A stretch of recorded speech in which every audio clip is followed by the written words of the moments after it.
समस्त को भक्तिपूर्ण नमस्कार।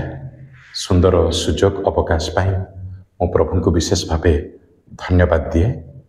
आज आम अल्प समय ईश्वर वाक्य को आधार करी चिंता करने को जिबा जे मनुष्य अन्याय कार्य लिप्त होगा कौन सी प्रकार उत्तम विषय हो न थाए।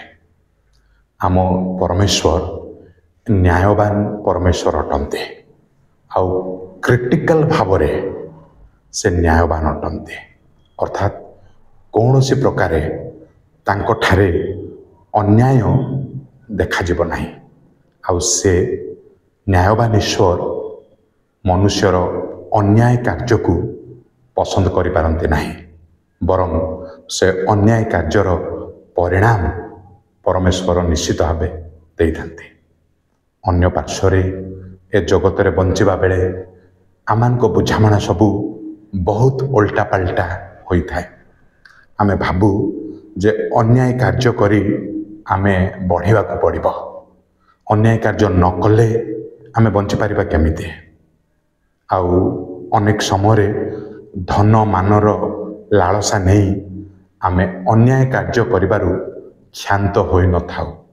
काहाकू प्रतारणा करिबा, काहाकू लुट करिबा, केमिति भाबे काहाकू आउ काहार गोड़ झिकी आमे निजे ऊपर को उठिबा, ए सबु भावना चिंता सबु बेले आम मन मध्यरे साधारणतः चालू थाए। अन्याय कार्य करिबारे आम मन आउ ए हस्त बहुत पारंगम होई थाए। आमे निष्ठुर निर्दय भावे अन्याय कार्य करि थाउ। आमे हुए तो आत्मिक परि देखा जाई थाउ, शांतशिष्ट परि देखा जाई थाउ, आमे भल लोक परि देखा जाई थाउ। हुए तो आमे जहाकू प्रतिशोध नेबा पाए मने भावी थाउ, तांकू देखिले आमे तांकू नमस्कार करि पारू, प्रेमर शब्द कथा कहिबा परि आमे कहि थाउ, किंतु परदा पछरे आमे एते सठतारे परिपूर्ण होई थाउ, अन्याय कार्य लिप्त आम मन जीवन आमे करि थाउ आउ समाज रे से प्रकार जीवन जापन। किंतु ईश्वर न्यायवान परमेश्वर आमे कदापि केबे मध्य भूलिबा नहीं। ईश्वर को न्याय यही प्रकार गोटे गुण जैसे कौन सी प्रकार अन्याय को सपोर्ट करि पारंती नहीं। किंतु आमे भाबू आउ अन्याय कार्य किछि मात्रा रे न कले आमे हुए तो पढ़ी पारिबा नहीं, पाई पारिबा नहीं। किछि जदि आमे प्रमोशन हेबा को अछि, धन पाइबा को अछि बोलंतु बा जहा मध्य ऊपर को उठिया को अछि, अन्याय कार्य करिबा गुप्त सूत्र रे गुप्त भाव रे अन्याय कार्य करिबा निहाती दरकार। आमे निजको संपृक्त करि थाउ एही प्रकार भूल भाल कार्य अन्याय कार्य करिबारे, किंतु तार परिणाम अति भयावह। जीवनर गोटे निर्दिष्ट समय रे से अन्यायर परिणाम आमको भोगिबा को पड़ी थाए। आउ ताहा एते तिक्तता भरा हो तो तार माप जूप होई पारिबो नहीं। एते माने कष्टिया समय अन्यायर परिणाम, कृत अन्यायर परिणाम निजे ही भोगिबा को पड़ी थाए और ता बहुत कष्टदायक। बाइबल मध्यरु आमे गोटे विषय लक्ष्य करिबा, चिंता करिबा, जानिथिबा विषय जे ईश्वरंको आउ निर्धारित योजना अनुसार इस्राएलियो माने प्राय 400 वर्ष काल मिस्र देश रे बंधा दास भावे से माने थिले। आमे समस्ते ताहा जानु। आ से 400 वर्ष काल प्रभु सेमानकु मिस्र देश रे रखिबा पछे आउ गोटे मध्य प्रभुंको इच्छा अभिमत साधन हेउतिला जे कोन ए मिस्रीय लोक मानक निकटरे सत्य ईश्वरंको वार्ता बा संधान से माने पाई पारुथिले। प्रभुंको लोक माने सेठारे अछंती, एमानको प्रार्थना, एमानको विश्वास, एमानको कार्य सेमानको ऊपर किछि मात्रा रे गोटे आउ छापटा होय तो पडुथिला। प्रभु चाहूतिले जे ए आंभ इस्राएल लोक मानको द्वारा ए मिस्रीय माने मोर परिचय पांतु, उद्धार पांतु। प्रभु एपट 400 वर्ष इस्राएल मान को दंड देइछन्ति, କିନ୍ତୁ ମିଶରୀୟମାନଙ୍କୁ ସୁଯୋଗ ଦେଉଛନ୍ତି, ଆହ୍ୱାନ କରୁଛନ୍ତି, ତୁମେ ଆସ, ମୋ ପରିଚୟ ପାଅ, ମୋତେ ବିଶ୍ୱାସ କର ଆଉ ଉଦ୍ଧାର ପାଅ।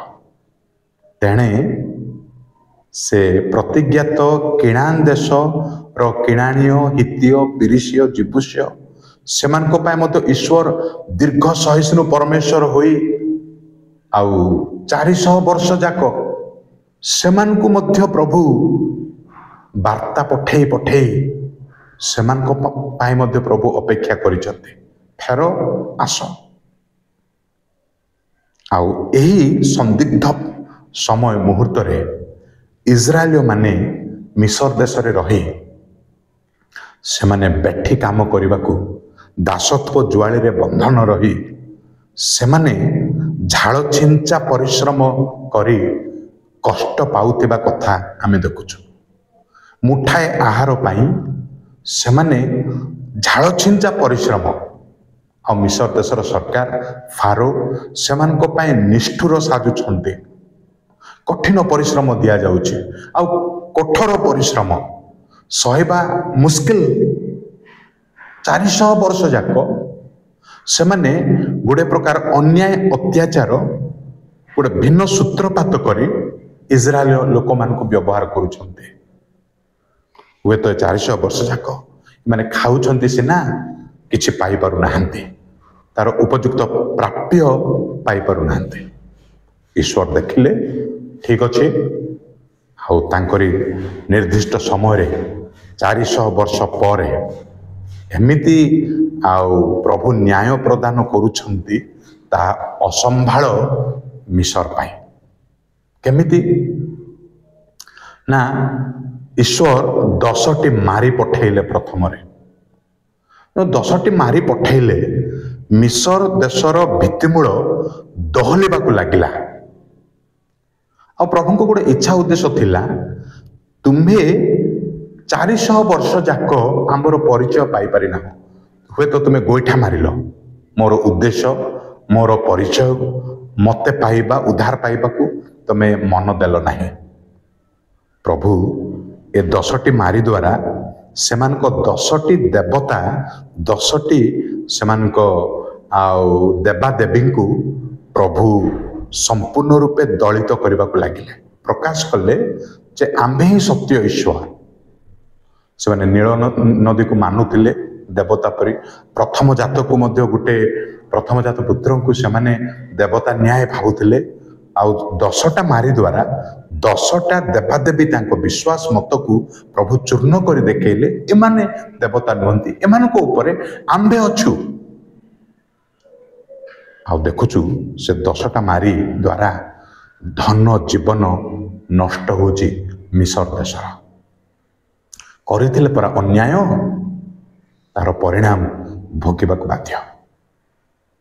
ଦ୍ୱିତୀୟରେ ଆମେ ଦେଖୁଛୁ ଯାତ୍ରା ପୁସ୍ତକ ତାର 12 ପର୍ବ 35-36 ପଦରେ ଯେ ଯେତେବେଳେ ଇସ୍ରାଏଲୀୟମାନେ ମିଶର ଦେଶରୁ ବାହାରୁଛନ୍ତି, ସେମାନଙ୍କ ସୁନା ରୂପାର ଅଳଙ୍କାର ସବୁ ସେମାନେ ମାଗି, ଯାହା ମାଗିଲେ ତାହା ସେମାନେ ପାଇ ଧରି ସବୁଯାକ ସେମାନେ ଧରିକି ପଳାଉଛନ୍ତି।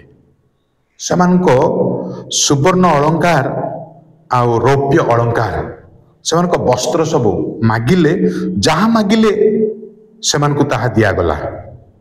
ଆଉ ସେ ସବୁ ବାକ୍ୟରେ ଆମେ ଦେଖୁଛୁ ଏହି ପ୍ରକାର ସେମାନେ ମିଶରୀୟମାନଙ୍କ ଧନ ହରଣ କଲେ।